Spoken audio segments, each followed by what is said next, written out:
Is the door to Iron Man totally closed? Because I don't believe it is. Every day, the reset button, the space bar gets pressed, and it's like, now what? 30 years he has struggled with a dangerous drug addiction that nearly destroyed him. And today, he says he's clean, he's in love. And so by the time you're in prison, that's not rock bottom for you? Nope. It's easy to embrace hopelessness when things seem insurmountable. And yet, it's actually just a matter of time until all of the elements come together for things to be all right. I mean, I believe that, most difficult situations will resolve themselves if you are persistent and if you don't give up entirely. And that's what I never did. I never gave up. Do you still get urges to do drugs? I have not even an inkling of a desire. It's not that difficult to overcome these seemingly ghastly problems. What's hard is to decide. That thing that you're wearing around your neck. Yes. Being as you are obviously known as being Iron Man, are you concerned with wearing a large thing in the exact same spot? Life is funny because I was doing this before I ever got fitted for the RT, so it was more of art imitating oddball stuff I was doing anyway.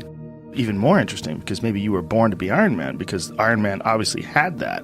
Loosely prearranged destiny.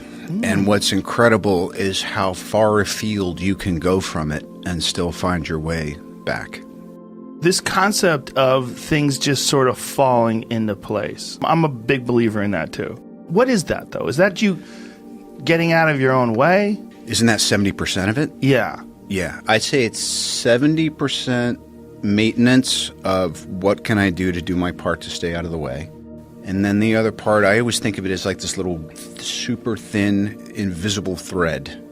But you can feel the tug and you just you have to be really gentle. You have to pause when agitated and you have to go for it when you're going to like, there's 4 walls in here, which one has the map behind it? It's that one.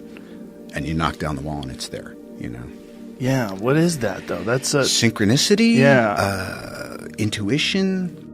I don't know. Right. It's the big I don't know. And I really feel, it's so funny, at this point in my life and being, kind of middle-aged and all that, well, I know I'm going to fly around the world and I'm going to sell some soap. And I know I have a new project and I know I've just retired my jersey on this 12-year journey I've been on.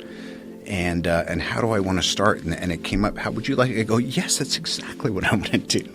I'm going to go have the Joe Rogan experience and kick off this year and this season and this new chapter by doing what I love.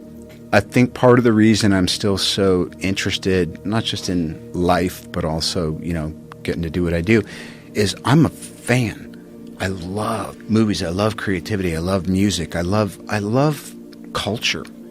And the fact that I actually have a place in it while I'm observing it and digging it is like, it's an honor. Even though he has a whole lot of money, even though he's Iron Man, dude, here's the deal. He's still nice. My daughter is 4 years old, and she says, Daddy, don't you know Iron Man? Can't you hook it up? It's my birthday. Can he come to my birthday? Can you make it happen, Daddy? And this is at his height. This is when everything is going. And I text him, and I said, listen, man, my daughter, she loves Iron Man. If you got time, you know what I'm saying? If you'd stop by. And this is the day before her birthday. It's Saturday. Sunday is the birthday. He texts back. He says, is 12 o'clock noon good? Is the door to Iron Man totally closed? Because I don't believe it is. Oh. You guys can go through time now. Well, let me ask you the question. If I pick the jersey back up and put it on, wouldn't you feel a little bit like, oh, no. crap? No. Oh. I love you as Iron Man. So I would if they opened up this time machine and you popped out, I just imagine the moment where everybody goes fucking crazy. It would be amazing. It'd be great. I would love that. But I would also love you hanging it up. It's just, I keep thinking, see clearly.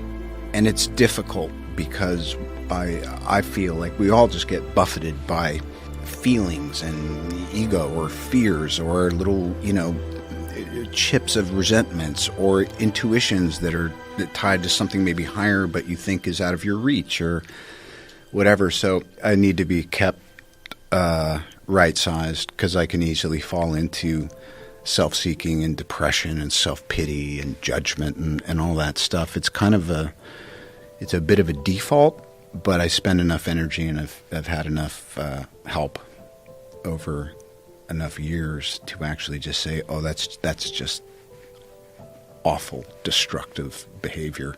You're entertaining in your head, you know? If I'm noticing anything now, it's that we need to shift and we need new challenges. And just like society and politics, things are moving and morphing, and the information age is making things so... Everything's learning and growing from everything so quickly and improving or disproving. But for me, it's just incredible. Our culture never encourages taking a break, never encourages saying, don't chase that thing because you've got it in your hands. So confidence, you know, there's been times when I've felt I'm in possession of it, and then you want to let go a little bit because it's only ever the moment and life guiding you. The wind is so at your back that you're like, wow, are you just, you know, jumping over the waves and all that by yourself? And you're like, you bet I am. But there's a physics to the moment, and the wind's at your back. And then the wind does what the fucking wind does, and it changes. And if you're left there thinking, what, you know, so I think it's great to be in full possession of what you would call supreme confidence, and then see what happens if you don't hold on to it so hard, because it's great. But it is a bit of an illusion because, like everything else, it's always changing. Always know what your action is, because then when you come in the morning confident, or when you come in the morning and you can't hit your ass with both hands, you know what to do. Just boil down what it is you're doing, whether there's a camera around or just what am I doing today. Today I'm showing up and I'm trying to be honest and also to listen and learn. But really my action today is I'm beginning a process of promotion. You actually take comfort in the fact that your eyesight is starting to dwindle?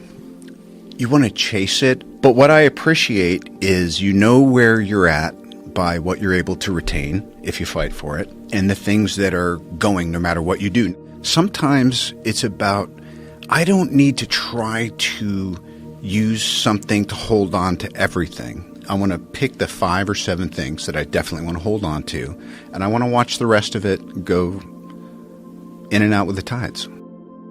Smile. Though your heart is aching, smile. Even though it's breaking.